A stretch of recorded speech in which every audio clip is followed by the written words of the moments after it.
and Martillo as the Roadrunners get set for a Thursday night matchup with the Tulane Green Wave coming up in a couple of days. The Jeff Traylor Radio Show is presented by UT Health San Antonio, the official healthcare partner of UTSA Athletics. Roadrunners coming off the bye week after the tough loss against North Texas, and Jeff's out here with us, and I know that this has been a difficult 10 days. It seems like it's been a lot longer than that, but you have gotten back to work, and I know you're excited about getting ready to see what that work has done as you get ready for Tulane this week. Yeah, it's been a long 10 days. Whenever you play that bad, you got a lot to work on, obviously, and it's a cruel business in the fact that you don't get to turn around and play very quickly, and there's nothing worse than losing after a bye, and or right before a bye. I apologize, because it just seems like it's dog years. And you had a really good game against Rice, so the momentum was there. People were feeling good, and then obviously the North Texas game was kind of a disaster after the second quarter, and a lot of it was just self-inflicted, the missed tackles and the drop passes, which you talked about post-game and since then as well. Well, you hate to – the fact is it was 17-14 with about 2 minutes left in the first half, and they had 4th and 1. They sent their punt team out there, and Eric changed his mind, and they ran inside zone, which I fully expected him to do, and we didn't fit it up correctly, and they barely got the first down anyway. Then they executed a draw on 3rd down, then a draw again to go up 24-14. And the killer was the opening kickoff again. We have been really poor in the second half, and that's something we got to look at. And our tackling was poor. Our lack of forward passing game was poor. And penalties in crucial situations. Defensive holding on the first interception was a killer. The offensive holding on the large screen was an absolute killer. When you're backed up, jumping off sides twice, and things we just haven't done this year. And, it all showed up in one ugly game. Yeah, and you talk about missed tackles, and it's hard to practice tackling because you don't want to get people hurt and tackle to the ground in your practices. But it's something that you got to work on because, 37 missed tackles, probably one every other play, it seemed like. Yeah, it's literally you're down and you do, you're down if you don't. The best way is to do all that and you come through and you stay healthy. But that very rarely happens. When you've got 22 guys hitting for, large amounts of time, the amount of injuries piles up. And this time of year, your guys are already banged up severely. So it's really shocking that we tackled that poorly. The offense has been good in the run all year, which is kind of the opposite of last year. The passing game was better. So what have you worked on the passing game? Because it seems like you get spurts of it, and then you take a couple of steps back. Yeah, you're right. It's very frustrating. I don't know that I've ever been as frustrated because we're running the ball so well, and it just doesn't make sense. But believe it or not, people are still playing us for the pass, other than Colorado State. Colorado State made a real effort. But that's it. Everybody else is still very worried about our downfield passing game and Owen's ability to throw it down the field. Even though our fan base might be disappointed right now, the other teams are showing Owen a ton of respect. Well, and I think A.J. Wilson has shown what he can do. And, of course, Devin can get down there and David Amador. So you've got a lot of really good talent there. It's just a matter of getting them to execute that. Yeah, and us to do a better job with our schemes. This has to be on coaching too. I would say most of it's on coaching, to be honest with you. The first couple years you were here, especially 21 and 22, and a little bit in 23, going on the road, you were able to take the triangle on the road and have the same thing. That's not been the case the last year or so. It's been a lot more of a difficult situation there. Any ideas how you rectify that too? Well, the league we're in is a lot better. Everybody's invested a lot more than what we were in. So that's harder. We used to not play, East Carolina. Those guys are better. Now, we played North Texas, and they beat us in 21 as well. So it's not like it's uncommon. And we were barely winning those games too, and we barely have lost these except for the last one. Right. So, yes, it's definitely something that's on our minds. But if you'll think about, we really thought our ability to run the football on the road was going to be a huge difference for us. and it just hasn't been yet, And the Temple game was a heck of a ball game. They're a really good team.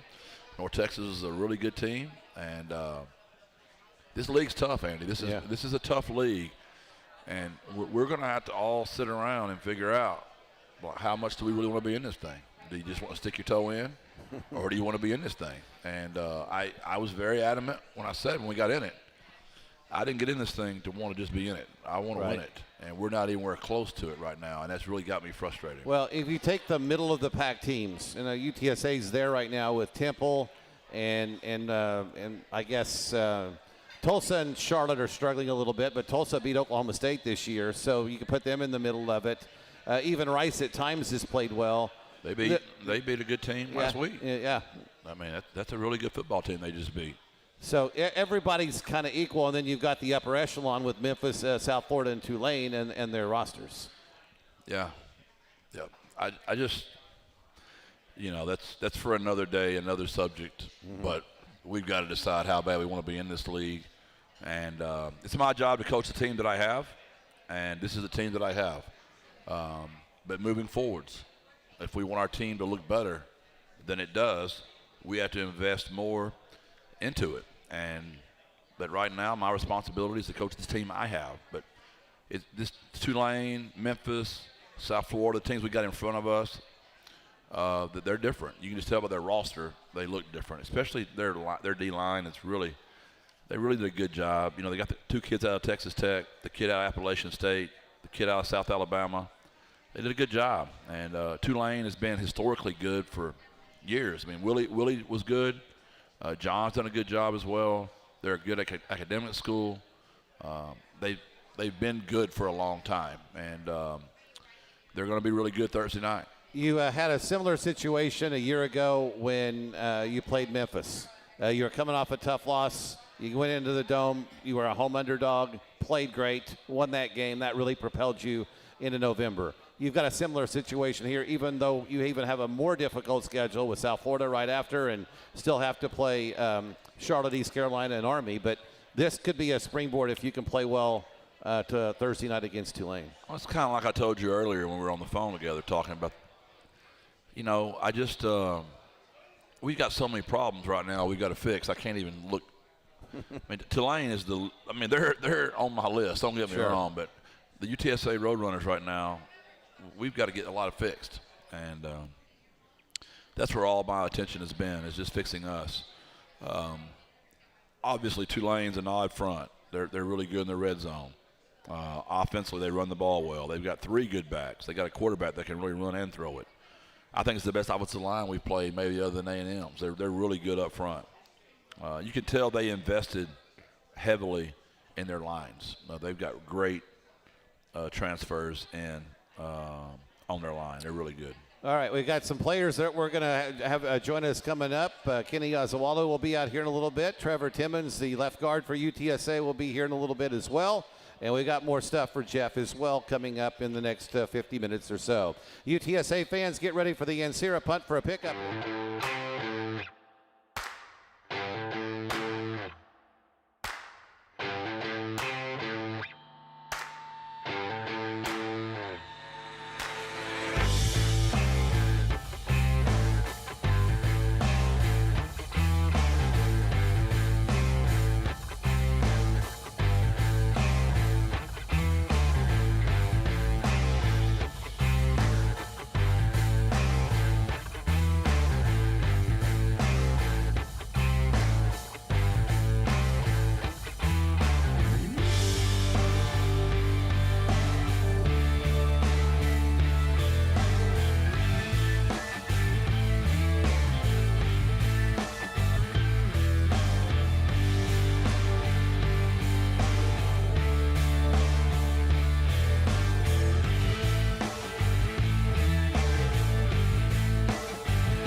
now. Trevor Timmons joins us. Welcome to the show. Thank you for being out here. And I know it's our first chance to do this, but welcome to UTSA after you got here this summer. And what's been fun about being a Roadrunner so far this year for you? I would say the community, the type of people that Coach Traylor has around us, coaching us. It's just been awesome to be around those group of guys and continue to grow with them. During the recruiting process, what made you choose UTSA? I would assume some of that as well. I would say definitely the community, the food, some good food. Okay. Well, have you found a favorite restaurant yet? I really like those lamb chops at Prime, Blue Prime. Okay. That got me. Good deal. You're from Georgia, so tell us about your days in high school there and going to Georgia State and then picking UTSA to come here. Oh, yeah, high school was fun. 6A ball, so it was very important. Community support, kind of like San Antonio. Was competitive, had a good team, learned a lot, had a lot of older players that kind of showed me the way, and I was just grateful to have this opportunity coming from Georgia State. I had a good time at Georgia State, but I knew San Antonio could help me develop me a little bit more. Jeff, how'd you find Trevor to get him here? We saw him play at Georgia State, and when he got in the portal, he's just if you get to know Trevor, you'll see why I look like I don't have any friends right now in the world. It kills me that he's a really good football player and a really good human, and they deserve to be winning more than they're winning.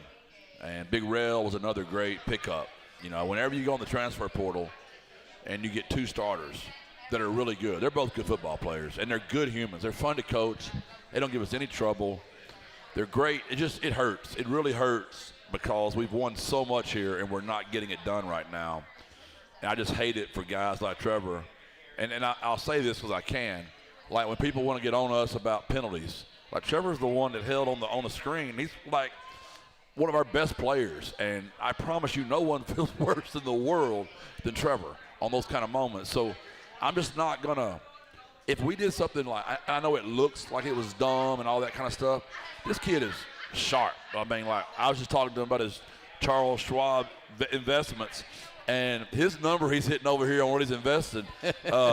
He's a very sharp, high character, wonderful human, and I really want to get this season turned around for guys like him that believed in us and chose us when he could have played in a lot of places.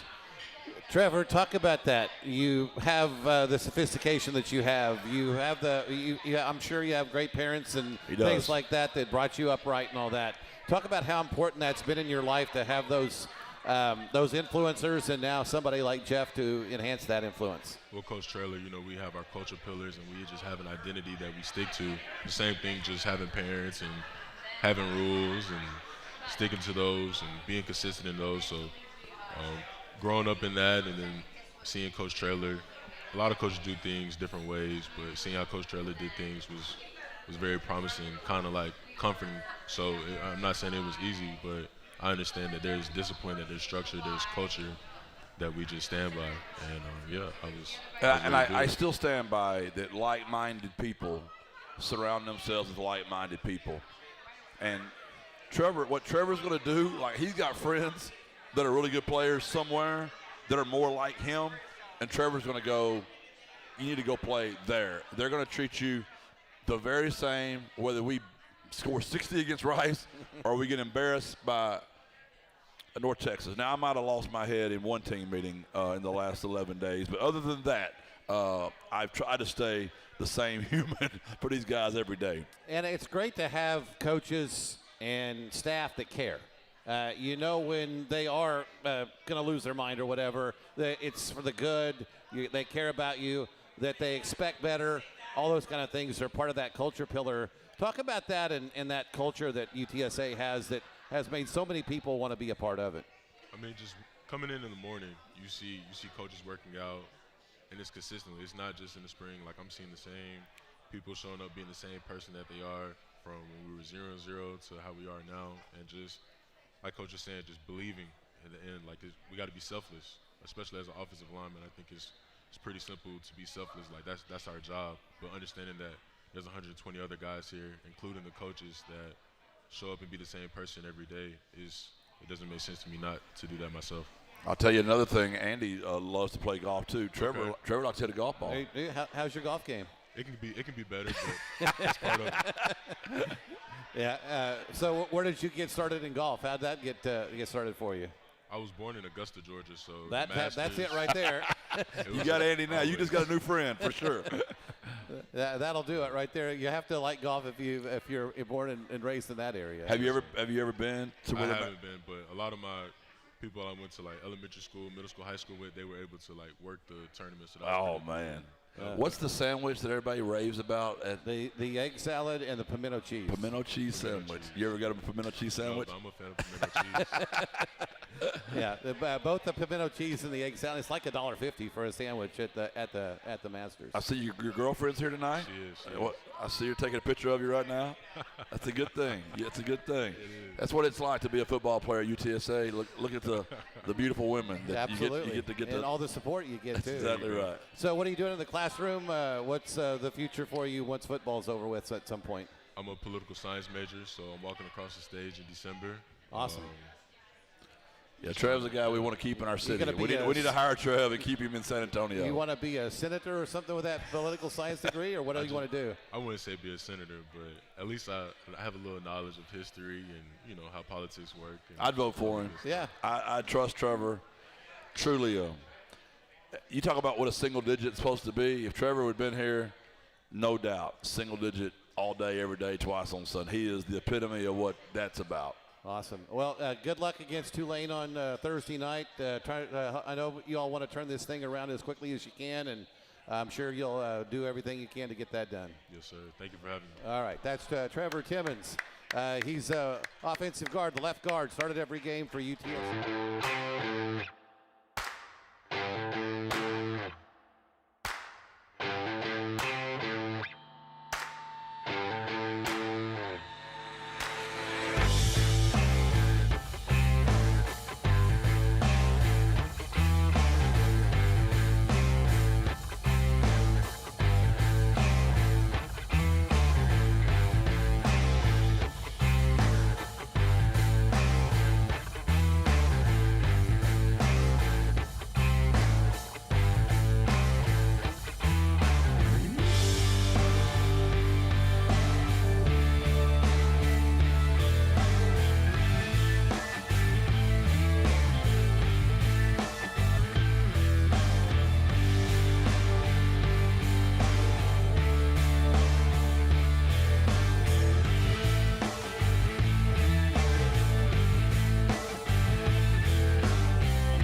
here. Welcome to the show. How are you doing tonight? You're okay? Yeah, it's good. There you go. Yes, sir. How are things with you tonight? I'm good. I'm doing good. Take us through your journey at UTSA. You came here and made your way from preferred walk-on or non-scholarship player to being a big part of this defense and continuing to make some big plays for the Roadrunners. Yeah, so, I came in as a preferred walk-on my freshman year out of high school. Didn't have too many offers. You good? You're good, Kenny. Yeah, you're good. Didn't have too many offers out of high school. I took the opportunity here to be a preferred walk-on. And from there, I just worked. I put on a lot of pounds. I came in a little undersized. And from there, I just put good stuff on tape, and coach noticed that and put me in the right position to be successful. Take us through a Ryan Philo / UTSA training session to get the weight on. Tell him what you weighed when he came from Reagan to us. Yeah, so when I came out of Reagan, I was around 240 pounds. Now I'm about 275 pounds, so about 35 pounds of muscle and, whatnot. Coach Philo, weight room sessions, a lot of juice, a lot of yelling. Players getting active, putting up a lot of weight. You make sure that we, put on a lot of plates. And so, Coach Philo's a great coach. Tell them when you make a tackle for a loss or a sack, when you get up and you do your little hand signal, like what are you telling everybody? Oh yeah, so my little walking man is supposed to tell people, I'm a walk-on. I'm just putting on for, walk-ons around the country. That's pretty cool. That's pretty cool. Yeah. I saw him doing it, and I'm like, Kenny, what the heck are you doing with your hand every time you make a sack or a TFL? He's like, I'm reminding everybody I was a walk-on. I don't want to forget where I came from. So that's pretty good to influence others who may want to come here someday that they can follow in your footsteps as well. Yeah, he's not going to be a walk-on anymore, I can promise you. That sucker's going on scholarship as soon as we get back, and his rev share money's going up too. So Kenny's going to be just fine. So appreciate that, Coach. Talk about that, because that gives other people inspiration that they can do the same thing. Yeah, so, especially here at UTSA, I feel like based off stories I've heard, it's definitely different than a lot of programs. They will give you the opportunity if you look up to it and, you put in that work, that you absolutely will be put in positions to succeed. And I'm just hoping I'm sending out a good message that, if you put your mind to it and you work hard, you can really accomplish whatever you want. The defensive line room is really cool. I got a text the other day from my guy that does the play-by-play for Tulane. And he said, I'm looking at your defensive line, and you guys play 12 guys. And I went, yep, they play 12 guys. And so everybody is similar. Everybody can do a lot of things. And I think that's unique on this team, to have as many players as you rotate through, and it never drops off. Oh, yeah, absolutely. We rotate so many guys so that, every single one of us, every single rotation can definitely leave everything on the field. Play our gaps, get up, shed blocks, pursue the ball. And, with how many guys we rotate, we can all be doing that 100% every single play. So I think it's really smart on our end. So what have you learned the most being at UTSA, not only on the field but off the field? What's been the educational process and made you become not only a better player, better person, better teammate, better everything? I feel like the main thing that I learned is, it's a marathon for sure. You might not see results, instantly. Every day might not be good. Might have good days, bad days, but you just got to make sure you're taking that step forward every single day. You're waking up, putting your best foot forward. And, at the end of the day, when you lay down, rest your head, that you need to know that you put out your best foot and put out 100% effort so that you're working towards your goals every single day. What else is cool about Kenny is his family.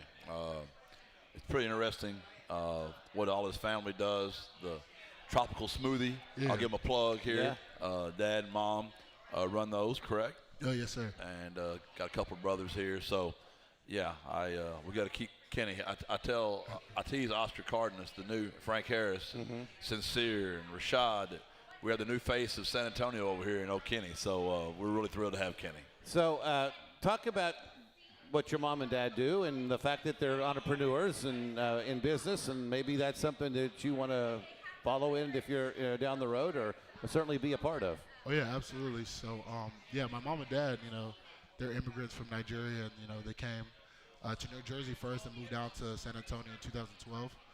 Um, you know, they have a lot of businesses. They run a lot of tropical smoothies around San Antonio. They have about 4 to 5 locations. Run right here, La Cantera, Fiesta, I think Fiesta Parkway, I think, and they do a lot for San Antonio, and they have a lot of restaurants here. And definitely in the future, I see myself following their footsteps. Definitely getting into a lot of business and taking over, what they may have.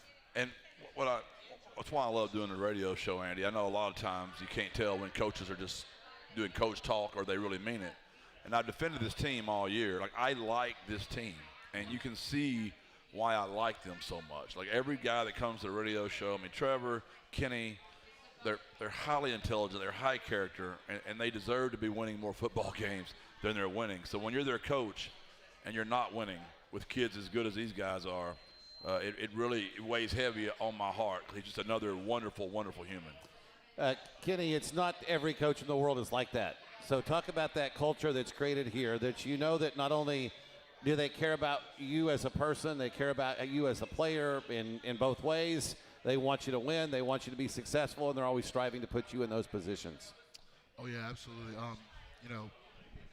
Here at UTSA, I definitely feel like, all the coaches, they treat, walk-ons or, bench players, starters, they treat them all the same. They're all going to treat them with the same care on and off the field, making sure you're good. If you're struggling, they're gonna help you, and that definitely, puts us in position to, as a team, we can definitely stick together throughout the season through the ups and downs. So I think it's really good. I don't even let them use the word. Like, we don't use the word. We don't. Yeah, absolutely. We don't even say the word walk on. Like, we don't even. It's never said that way. As a joke, the coaches around me, not in front of them, will say, the kids that pay for their own school. Okay. They're not going to call them a walk on. I was that, and when I played, they made us dress in another locker room. Like, the walk-ons were over here, scholarship guys over here. And I just never wanted any of my guys to ever feel like they were any different. And as Kenny has shown, and Jaron Randall, and so many of our guys that have come on and earned scholarships, they're no different. He's still Kenny. Scholarship. Now, it's a lot better for his pocketbook and for his parents' pocketbook, but Kenny's still the same human. And it's not right. We treat people differently. Awesome. Kenny, thanks so much for doing this tonight. All the best against Tulane in the rest of the season, and look forward to making you more plays and doing the finger thing. There it is. There it is. Absolutely. Awesome. Thank you. That's Kenny Oswalu, one of our USAA stars.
let's talk about the Green Wave, and it starts with their quarterback, Jake Retzloff, who transferred from BYU.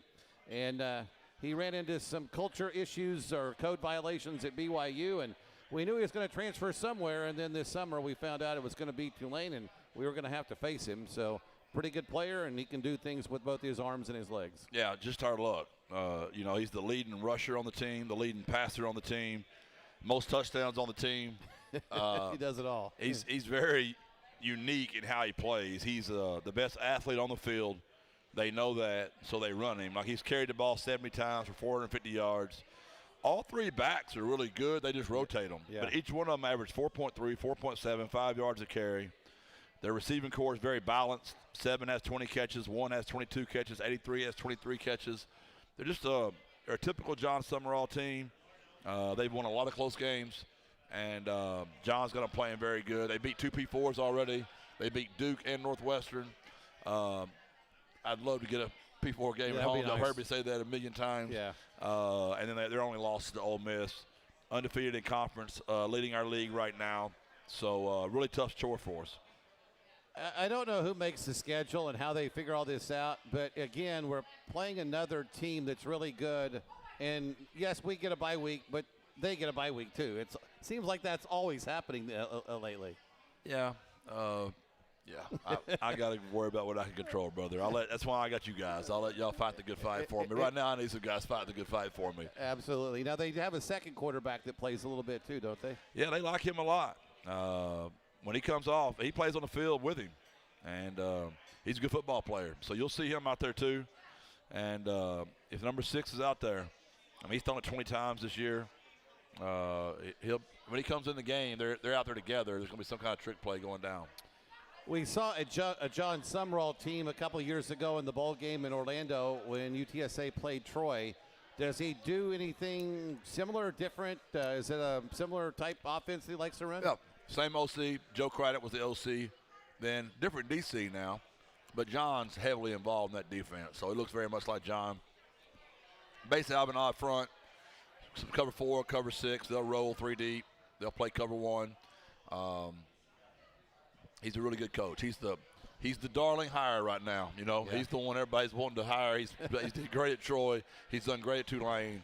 Willie kind of got that thing going over there at Tulane, and he's really kept it right where it was. And defensively, they're aggressive. They like to go after things. That defense has played well this year for them too. Yep, they're in odd front. Their D-line's their strength. I really love 5, the DN, 29, the defensive tackle, another defensive end, number 9. They've got 2 kids from Texas Tech, 1 from App, 1 from South Al. They're a good football team, and it's not who you want to play right coming off a spanking we got to North Texas. All right, we'll talk more about the game coming up this weekend in our final segment. A couple other things to get to that's kind of been in the news lately. Number 1, you're going to have ESPN on campus on Thursday for a special sports center about 2 o'clock in the afternoon, and then again at the Alamo Dome around 4 before the 6:30 game, so that's huge for the program to get that notoriety. Yeah, I'm not a marketing guy, but I can't imagine what that value is worth to have ESPN live on our campus for that long and just to be showing us all day. Great opportunity, great university, a great city. Spurs are hot, and we got to get the Roadrunners hot again now. All right, there's another story that has been in the news this week, and on Saturday, the new NCAA rule is going to go into effect where college staff, college players, college personnel can now bet if they want to on professional sports. They still can't do college sports. That opens up the opportunity for Super Bowl pools and fantasy football and all that kind of stuff. So how do you educate your players of the dangers of that, especially with all the stuff that we've heard in the news lately with the NBA and other things? I saw today where I don't know how accurate it is, but somebody told me that Commissioner Sankey or the SEC. Yeah, he's asking them to rescind it. It's think about what we're asking for. I mean, what we're putting these kids in. We've got a lot of players in the National Football League right now. Sure. True story. I have some friends that want to go see Rashad play. They wanted me to find out if he's going to be playing during this game. I'm terrified to tell anybody just because of the gambling implications. And now imagine you're doing that with college players. Like, you're roommates with Josh Cephas. Now Cephas is with the Jags, and you're playing college ball, and he can let you know if somebody's healthy or not healthy, and you can place a bet on that, and it's legal. Sure. Now, what's not legal is for them to be giving information to each other. But kids don't even know. They don't even know they're doing it. I feel weird when people ask me, like, well, is your quarterback? How's your tailback? How's your receiver? And I really believe they're honestly just being curious. But in the back of my mind, I'm like, if I accidentally say one thing to someone and they go place a large bet, those guys in Vegas, they know that you placed a large bet, and there's going to be an investigation. We're asking for so much trouble by allowing this to happen. I totally would support Commissioner Sankey and what he's trying to get. We're going to get a lot of kids in trouble. Yeah, I think there's a lot of players that just don't know that what they're doing something wrong when they're doing it wrong. They're just a casual conversation. Let's just think back to when Frank did not play in the bowl game. Right. And we kept that thing a secret for a month. Yeah. The spread went like 8 points the moment it leaked. It's at 40 minutes before the game. It swung that much. Imagine the insider trading that could have been going on if our kids hadn't been such good humans and kept their mouth shut. I got 30 texts, and I know 28 of them wanted to know what to bet on, and I didn't even touch it. I was like, I'm not responding to that. I'm with you. So I am – that terrifies me. All this scares me to death. And there's a lot of crooked people out there trying to use kids, and we don't need our kids to be in the middle of that stuff. All right, we got one more segment to go. We'll talk about the game coming up this week, a few other things in our final segment. Roadrunner fans, the excitement doesn't stop here at the Rocket Lock and Terra. You can enjoy free events every month from live sports, watch party.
Chris Roberts' run to start the game.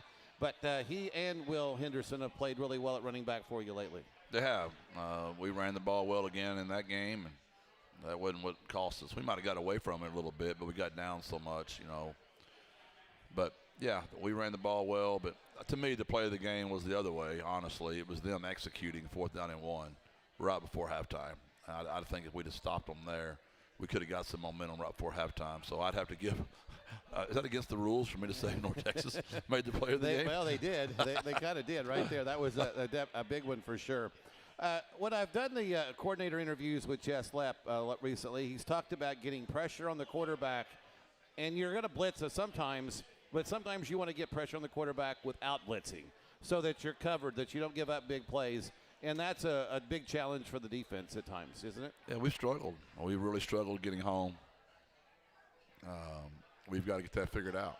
And that's our inability to get pressure without bringing pressure has been a huge hindrance to us this year. And obviously losing Cam Cooper early in the year was a big loss for us. But we got other guys who can make plays, and we got to get them to step up.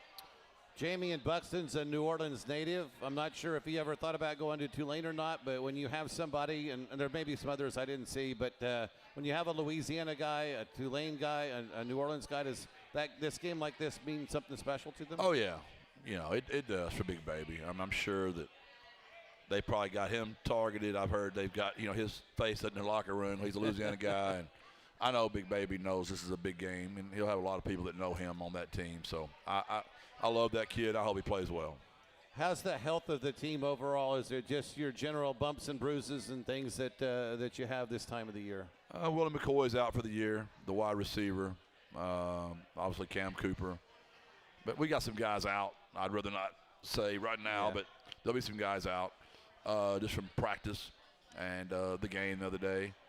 But it's pretty much bangs and bruises and just pushing through hamstrings, things that are tight, stuff that just part of football. It's part of football. Okay, you've worked really hard at getting takeaways.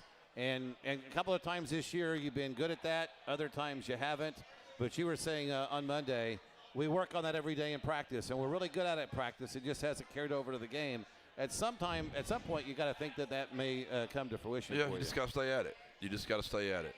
And it comes in waves, and right now we're in a little bit of a slump. And we got a ton of them against Rice, and then get any against North Texas. And then we had 3, and we haven't had hardly any all year. And, that showed its head on the road. We had 2 in Temple and 3 at North Texas, and that was a huge reason why we didn't win the game. All right, let's talk about the Dome. You're going to have your diehard 20,000 there. You'd like to get a few more thousand. The Spurs are playing well. They're playing the same night. But you just can't hope that the Dome mystique and the Dome magic carries you. You still got to go play a game against a really good team. If we just take those black uniforms of that Dome, going to beat Tulane, we're fooling ourselves. The treat's going to be – it'll be a trick and a treat. It'll be a trick for us, and the treat will be for Tulane. That we got to be smarter than that. We got to get better. Eric's team did it. South Florida embarrassed them. They responded. We got embarrassed. We got to go respond. Black uniforms. Talk about I know the team, the players love this. It breaks tradition a little bit, but it's about what the players want and something cool for the fans as well. Yeah, it just worked out. Nike was really good to us, making the switch, and Halloween game and black, and just made too much sense. And now it's national TV, and it'll be a cool experience. I'm excited for my kids. As you can tell by the ones we have on here each week, we got a really good group, and I heard for those guys. They deserve better.